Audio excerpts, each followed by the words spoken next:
Imagine being beaten so badly as a child that you needed surgery to survive. Imagine being so poor in a foreign country that you couldn't afford to eat.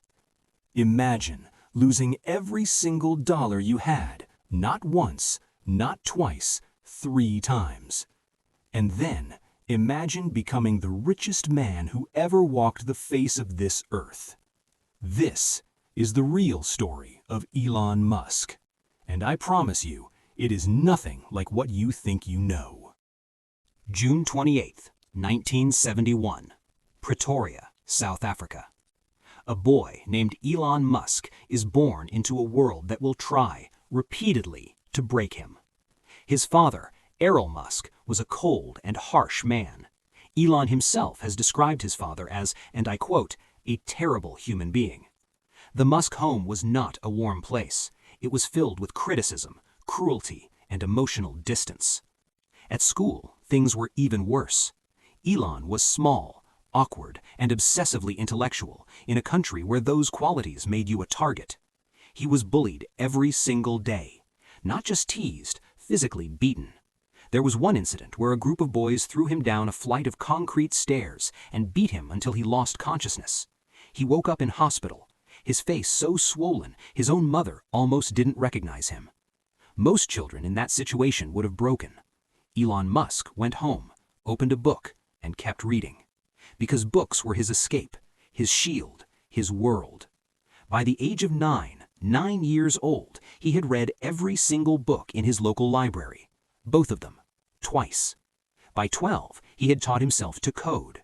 And at 12 years old, still a child, he sold his first video game for $500. $500, written in basic code by a 12-year-old boy who was still getting beaten up at school. This was not a normal child. At 17, Elon made a decision that would define his life. He left South Africa. Not for America, not yet. First, Canada, with almost nothing. He had $2,000 to his name, a country he had never been to, and 0 connections. He slept on cousins' floors, he worked at a farm shoveling vegetables, he cleaned the boiler room of a lumber mill, a job so dangerous and physically grueling that the workers who were supposed to do it refused. Elon took it anyway, for $18 an hour. He was alone, cold, broke, and thousands of miles from anyone who knew his name. Have you ever been so far from home that you didn't know if you'd made the right choice? Elon Musk lived that feeling every single day for 2 years. But inside that struggle, something was being forged. A belief that the only way to fail in life is to stop trying. He got into Queen's University in Canada, then transferred to the University of Pennsylvania on a scholarship, and then, with $100,000 in student debt and a head of impossible dreams, he drove to Silicon Valley. The world had no idea what was coming. Silicon Valley, 1995. Elon Musk had been accepted into Stanford University's PhD program, one of the most competitive in the world. He attended for exactly 2 days. 2 days.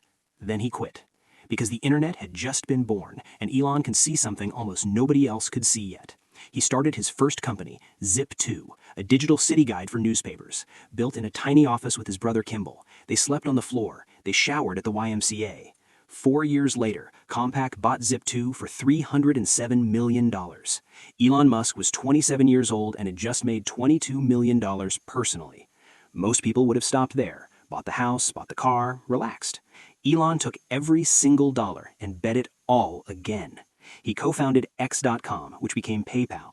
In 2002, eBay acquired PayPal for $1.5 billion. Elon's share, $180 million. $180 million. He was 30 years old, and he was just getting started. So what did he do with $180 million?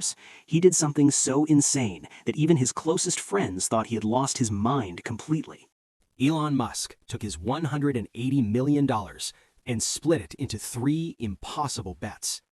$100 million into SpaceX, a private rocket company, because he believed humanity needed to become a multi-planetary species.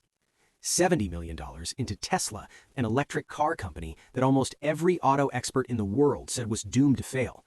And $10 million into SolarCity, a solar energy company.